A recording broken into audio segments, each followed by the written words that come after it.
See, they'd be so silly and misleading with this stuff. Giza Pyramid Mystery Chamber may hold Pharaoh's throne of iron made of meteorites.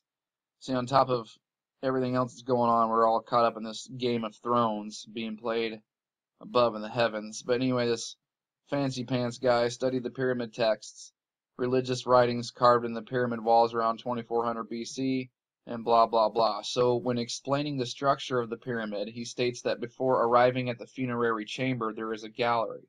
The newly discovered room is over this gallery, but does not have a practical function of relieving weight from it, because the roof of the gallery itself was already built with a corbelled technique for this very reason. So what was the room used for? He offers a possible interpretation that falls in line with the existing knowledge on Egyptian funerary religion as documented in the pyramid texts. In these texts, it is said that the pharaoh, before reaching the stars of the north, will have to pass the gates of the sky and sit on his throne of iron. Within the pyramid there are 4 narrow shafts, which he suggests represent said gates of the sky.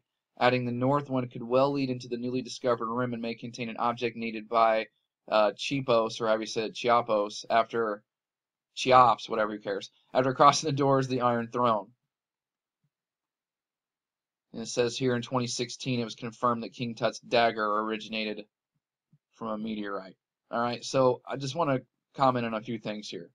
Whether or not this meteorite stuff is real, it doesn't matter. It really doesn't, because they make a big deal out of it. We're not going to know the truth until one of these things we can actually physically go see this, and maybe we'll get our chance here soon. I don't know. It certainly sounds like it. But regardless, it's just all to let you know. This stuff it's worth looking into. There's something to it all. They wouldn't be making such a big deal out of this stuff if it wasn't. You wouldn't supposedly have this throne made of meteorites, or King Tut's dagger supposedly made of meteorite, if there wasn't something to it. In 1492, same year, coincidentally, that America is quote-unquote discovered, right? This thing, if you haven't heard of it, in Insasime, which is now modern-day France, which supposedly was a real meteor that fell from the sky. That was the first time in recorded history that they saw a meteor fell from the sky, and it was actually recovered. And they bring it out every year. And the little secret societies get in their funny clothes, and they do little goofy rituals with this thing every year. Look it up. You never heard of it? Insasime meteor, 1492. And so if there's something to it, and basically this one way of looking at it is look up. Look up. That's just about the best way to go about explaining why this stuff is important. And is everyone catching the common theme here with these gates? The pharaoh will have to, before reaching the stars of the north, will have to pass the gates of the sky. Where would they get this idea from? It's one of the things that the G on the Masonic compass stands for, right? The gate or gateway. It's the sun. It's the stargate. It's the gate in and out of here. Things come and go through that thing all the time.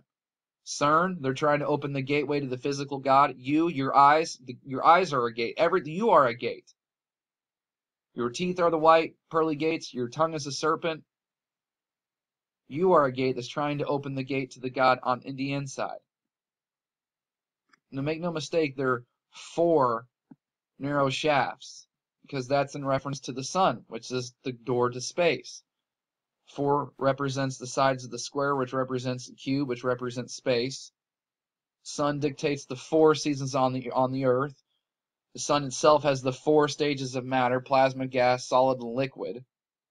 It's probably no coincidence that the presidency of the United States, 4-year term, it's all based off the sun. It's the star. It's the Jesus Christ superstar, right? So he's even called. So where would they get this stuff if there's nothing to it, if it's all nonsense? The gates of the sky.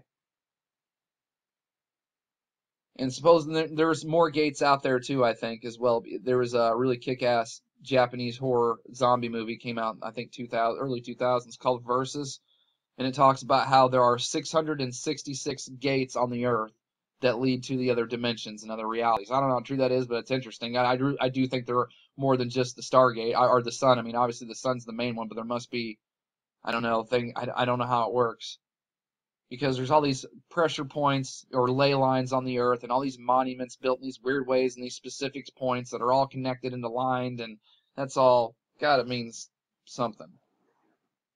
But anyway, and this story is bullshit. It's just to let you know that They did this stuff for a reason. Because if this thing really was made of iron meteorite, then they'd find it in a scan. It's not like it's some mystery we don't know. Well, you find it in a scan then. If it's some sort of metal or iron, the shit comes up in those things.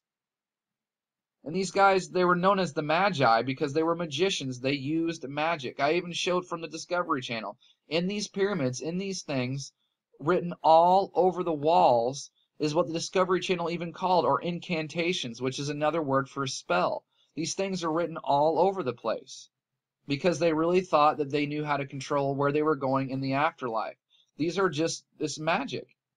These symbols mean something different individually, but all together they're making up a spell. This symbol here itself, yeah, it means Aquarius, but it's also the symbol of magic.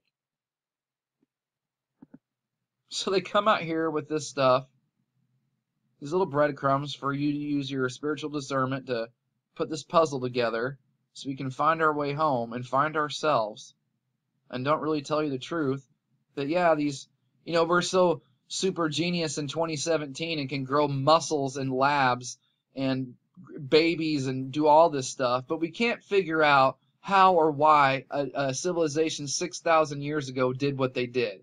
No. That doesn't add up to me. So they come out here and they say that these things were just ancient sacred burial site or structures. They're just way more than that. These things riddled with spells and incantations, and who knows what they did down there in those things. And if that's all they were, they wouldn't just certainly be heating up on their own for no reason. Something is heating up inside Egypt's ancient pyramids. Yeah, because the word pyramid itself means fire in the middle. And I think those pyramids are connected to whatever's in the middle of this earth. The central sun, the core, the blood machine, whatever it is. Because something is heating up the lava. And inside, outside is what as above, so below means. What's inside of me is outside. So if there's a sun outside for nature and the physical, a sun inside for us, for light, then there's a sun inside the earth. And these things are connected to it, and that's why they're heating up as far as I'm concerned. Because whatever some of these booms that we're hearing around the world that no one can explain, I think is the core or the center of this place expanding. And it's burning up or heating up as it goes along. And that's why, FEMA itself is supposedly preparing for the separation of landmass. This place is going to crack, and there's a lot of predictive programming that said it's going to happen in the United States. That the United States is going to be broke up to like 3 or 4 pieces. And my favorite part, because I have to point it out, because every time they do this stuff, they tell you, whether it's an archaeological find or a scientific study, or even talking about how the weather works. It's just a theory. That's it. But we live in consensus science world, and if it were changed to don't know science world, everything would be different. But no, we live in consensus science world, which means that you have a small group of people, radical people funded by secret societies behind closed doors, that come out and say, now we don't know, no theory of relativity, this right here is still just a theory. Theories, we don't know for sure, but we've come to agree on that that's what we think this is. Now, if you do and are to disagree with what we think this is, you are a crazy conspiracy theorist, and we are going to demonize you in our studies. We are going to demonize you in our research. We are going to demonize you on the news. We are going to demonize you in our colleges. We're going to demonize you in our schools. We're going to demonize you in our lectures. We're going to demonize you in our speeches. We're going to demonize you on the internet with trolls, and it goes on and on. That's how many different ways they attack you. And it's all just a theory. That's it. I have a theory just like these guys. I'm not trying to get you to believe my theory. I'm not trying to get you to send me money. I'm not trying to control you through my theory. I'm just trying to share what I'm learning and what my theory is. And you know what the difference is between my theory and these guys' theory? My theory comes from the heart. Their theory comes from the wallet of some bankster who says he's God's chosen person and belongs to a group of God's chosen people.